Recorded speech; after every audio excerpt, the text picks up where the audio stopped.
All right, let me give you some great news this morning on the housing front. So if you are thinking about selling a home, buying a home, right now we were seeing some great data coming out about the mortgage market. The mortgage market, we thought, well, this is going to be crushed. Oh my gosh, we're going to be in for a housing collapse. Not so. Weekly mortgage applications are showing a remarkable recovery in home buying right now. Purchase volume was just 1.5% lower than it was a year ago at this time. Who would have thought that? Now, to be fair, we were considering April and May of this year to be one of the best housing markets we'd ever seen in the history of America. Well, that didn't happen because of what happened with the coronavirus. But rather than us being down tremendously, we were down 35% annually. Now we're barely like where we were last year, just where we were last year.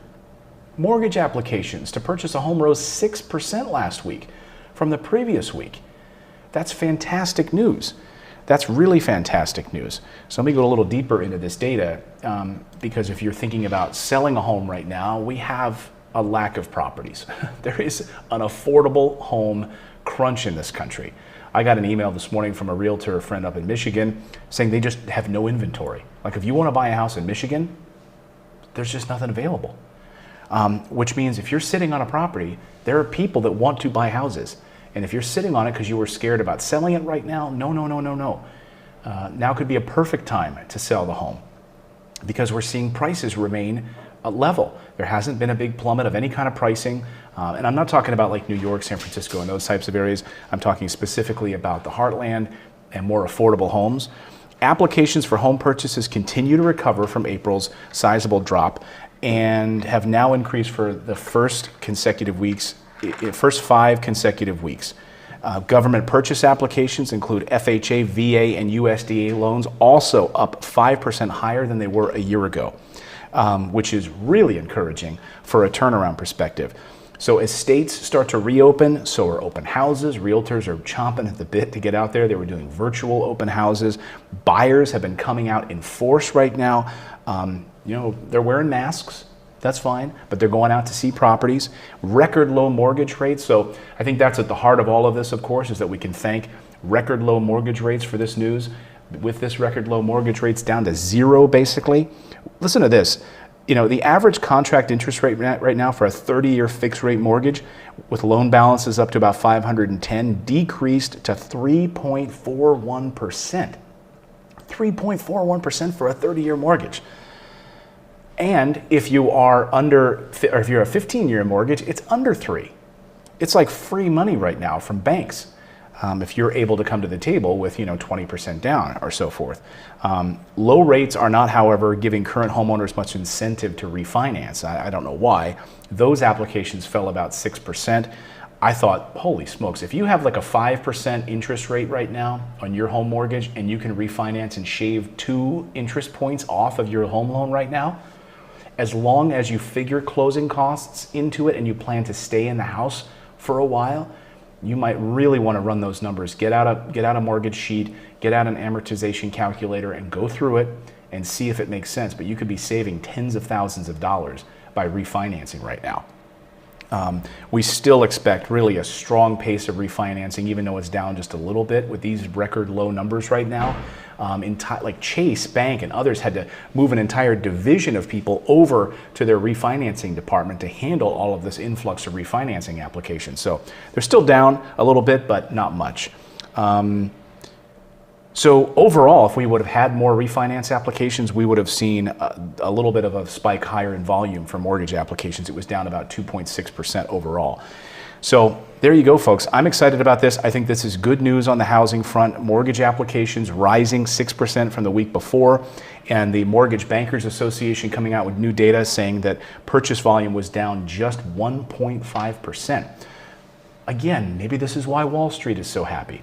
They're seeing housing as a bellwether of the broader economy. And if people, despite being unemployed right now, are out there looking for homes because there's such this pent-up demand, a lot of experts thought that this pent-up demand would push until October and September as we recovered.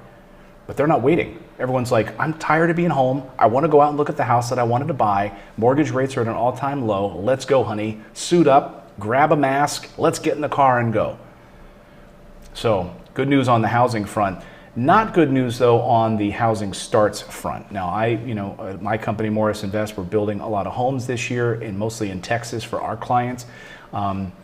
If you're interested, by the way, minimum down payment for one of our properties is about $45,000. We have financing built in, but this is really near and dear to my heart because we're building about 400 homes this year with our team. So U.S. housing starts have fallen sharply in April. Home building dropped to a 5-year low in April, 30% down because of an adjusted rate of about 891 new units last month. That's the lowest level since 2015. Housing starts also dropped 2.9% in all 4 regions last month of the country. So, I'm going to be watching this closely because I think we need to be careful. There's such a pent-up demand for affordable housing in this country that maybe some of the larger luxury home buying may be slowing a bit. But I saw data last week showing that people are still buying luxury homes in this economy right now. So I think that there's always a lag, right? There was probably fear from some of the big home builders. Let's pull back on some of the new starts right now until we get out of this. And then it's a lag for a month or two. And then now we're seeing this pent-up demand for buying. So I bet next month we're going to start to see a resurgence of new starts. Home builders are saying, okay, Toll Brothers and others are going to say, let's get back out there. Let's start get some hammers out. And let's start building these properties again. So I think that housing always starts to lag beyond the broader economy in some of this data. So again, I want to keep my eye on new construction because holy smokes, we need about 25 million new homes in this country and we don't have them. And there's incredible demand for people to get these houses. So home builders, we'll have to keep our eye on that. There you go. That's the latest on housing. I am encouraged about it. I think that's some good news from the economy. If there is, if I can find any good news, I wanted to bring it to you. So that's the very latest, everyone. Thank you so much for tuning in today. Please hit the subscribe button if you're new here. I would love to hear from you and let me know that you're new. Just say, hey, I'm new and I'm subscribed. Great. We try to do this show every day at 9 a.m. Eastern Time, 6 a.m. Pacific, where we cover your personal finance, the stories that matter to your wallet, not all the Wall Street stuff that you can flip on CNBC and watch. I don't care about that stuff. That's paper assets. I want things that move families, right? Housing, stimulus in your pocket, 401k plans, retirement planning, all of those things I want to cover here on the show for you. So thank you so much for subscribing and making me a part of your day. It really means the world to me, so thank you for that.